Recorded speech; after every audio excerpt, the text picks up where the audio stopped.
Good morning. Today's Bible reading comes from Isaiah 31 through 34. So let's get into it.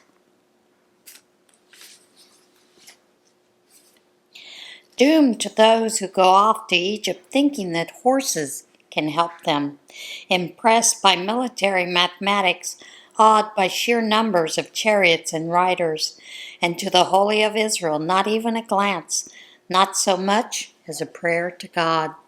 Still, he must be reckoned with, a most wise God who knows what he's doing. He can call down catastrophe. He's a God who does what he says.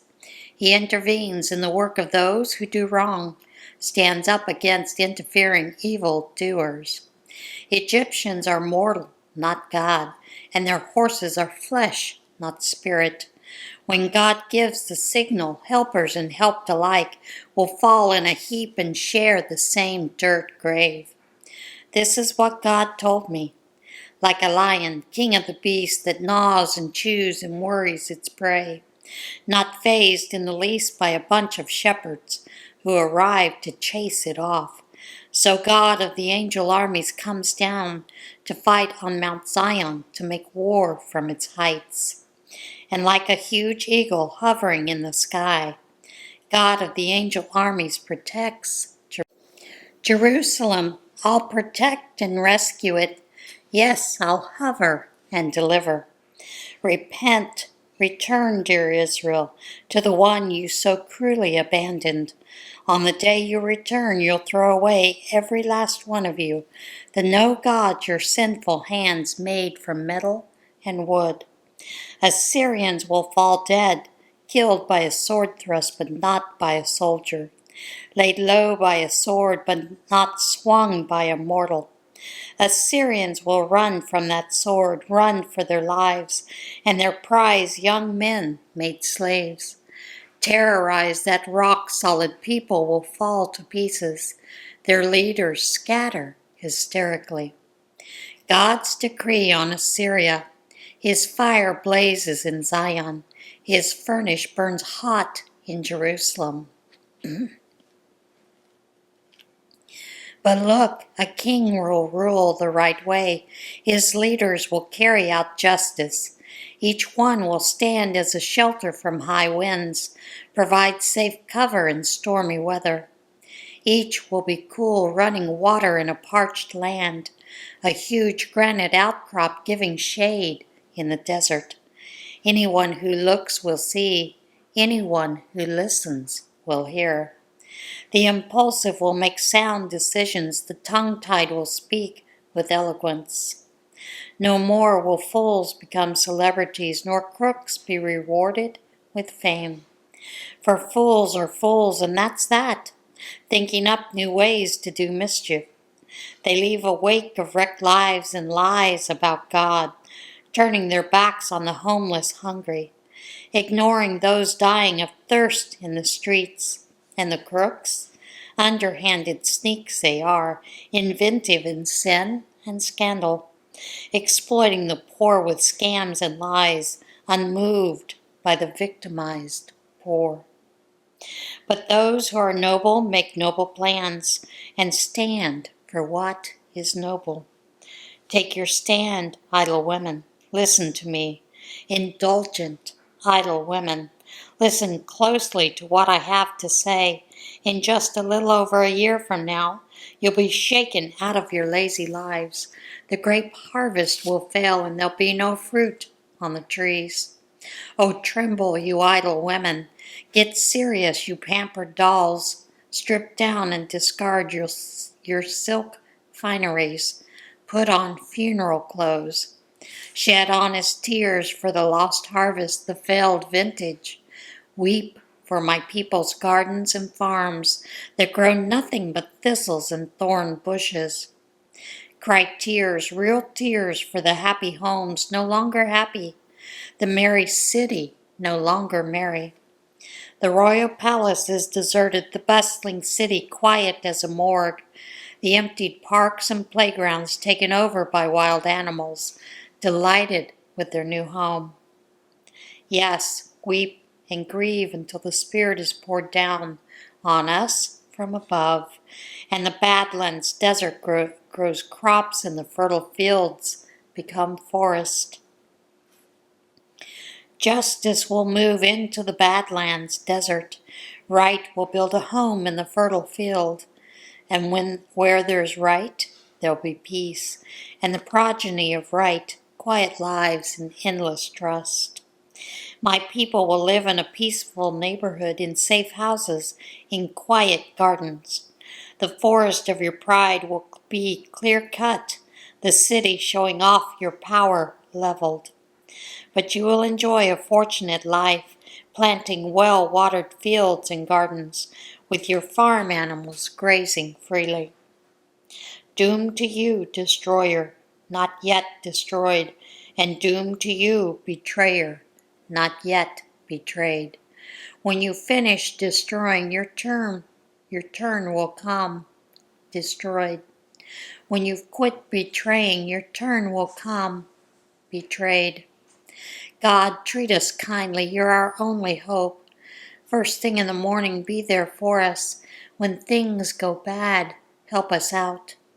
You spoke in thunder and everyone ran. You showed up and nations scattered.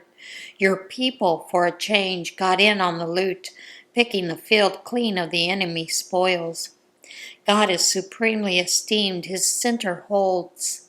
Zion brims over with all that is just and right. God keeps your days stable and secure, salvation, wisdom, and knowledge in surplus, and best of all, Zion's treasure, fear of God. But look, listen, tough men weep openly. Peacemaking diplomats are in bitter tears. The roads are empty, not a soul out on the streets. The peace treaty is broken, its conditions violated, its signers reviled. The very ground under our feet mourns, the Lebanon mountains hang their heads. Flowering Sharon is a weed-choked gully, and the forest of Bashan and Carmel, bare branches. Now I'm stepping in, God says. From now on I'm taking over, the gloves come off. Now see how mighty I am. There's nothing to you. Pregnant with chaff, you produce strawberry babies. Full of hot air, you self-destruct. You're good for nothing but fertilizer and fuel, earth to earth, and the sooner, the better. If you're far away, get the reports on what I've done, and if you're in the neighborhood, pay attention to my record. The sinners in Zion are rightly terrified. The godless are at their wits' end. Who among us can survive this firestorm? Who of us can get out of this purge with our lives? The answer's simple. Live right. Speak the truth. Despise exploitation. Refuse bribes. Reject violence. Avoid evil amusements. This is how you raise your standard of living. A safe and stable way to live. A nourishing, satisfying way to live. Oh, you'll see the King, a beautiful sight, and you'll take in the wide vistas of land. In your mind, you'll go over the old terrors. What happened to that Assyrian inspector who condemned and confiscated? And the one who gouged us of taxes? And that cheating money changer? Gone. Out of sight forever, their insolence nothing now but a fading stain on the carpet. No more putting up with the language you can't understand. No more sounds of gibberish in your ears. Just take a look at Zion, will you? Centering our worship in festival feast. Feast your eyes on Jerusalem, a quiet and permanent place to live. No more pulling up stakes and moving on. No more patched together lean-tos. Instead, God majestic, God himself the place in a country of broad rivers and streams. But rivers blocked to invading ships, off limits to predatory pirates. For God makes all the decisions here. God is our King. God runs this place and He'll keep us safe. Ha! Your sails are in shreds, your mast wobbling, your hold leaking. The plunder is free for the taking, free for all, for weak and strong, insiders and outsiders. No one in Zion will say, I'm sick. Best of all, they'll all live guilt-free. Draw in close now, nations. Listen carefully, you people. Pay attention. Earth, you too, and everything in you. World and all that comes from you. And here's why. God is angry, good and angry with all the nations, so blazingly angry at their arms and armies that He's going to rid earth of them, wipe them out. The corpses thrown in a heap will stink like the town dump in midsummer, their blood flowing off the mountains like creeks in spring runoff. Stars will fall out of the sky like overripe, rotting fruit in the orchard, and the sky itself will be folded up like a blanket and put away in a closet. All that army of stars shriveled to nothing, like leaves and fruit in autumn, dropping and rotting. Once I've finished with earth and sky, I'll start in on Edom. I'll come down hard on Edom, a people I've slated for total termination. God has a sword, thirsty for blood and more blood, a sword hungry for well-fed flesh. Lamb and goat blood, the suet-rich kidneys of rams. Yes, God has a scheduled sacrifice in Basra, the capital, the whole country of Edom a slaughterhouse. A whole slaughter, wild animals, farm animals alike slaughtered. The whole country soaked with blood, all the ground greasy with fat. It's God's scheduled time for vengeance, the year all Zion's accounts are settled. Edom's streams will flow sluggish, thick with pollution, the soil sterile, poisoned with waste. The whole country a smoking, stinking garbage dump. The fires burning day and night, the skies black with endless smoke. Generation after generation of wasteland. No more travelers through this country. Vultures and skunks will police the streets. Owls and crows will all feel at home there. God will reverse creation, chaos. He will cancel fertility, emptiness. Leaders will have no one to lead. They'll name it no kingdom there. A country where all kings and princes are unemployed. Thistles will take over, covering the castles, fortresses conquered by weeds and thorn bushes.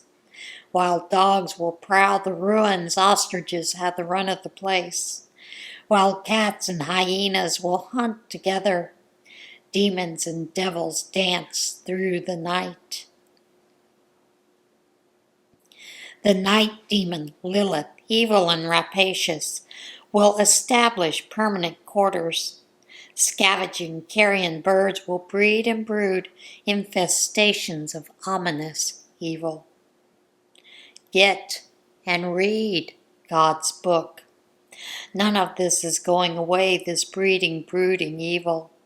God has personally commanded it all. His Spirit set it in motion. God has assigned them their place, decreed their fate in detail. This is permanent. Generation after generation, the same old thing. And that is it for today's Bible reading. As always, get out there and be a faithful imitator of God. As always, I'll see you again tomorrow.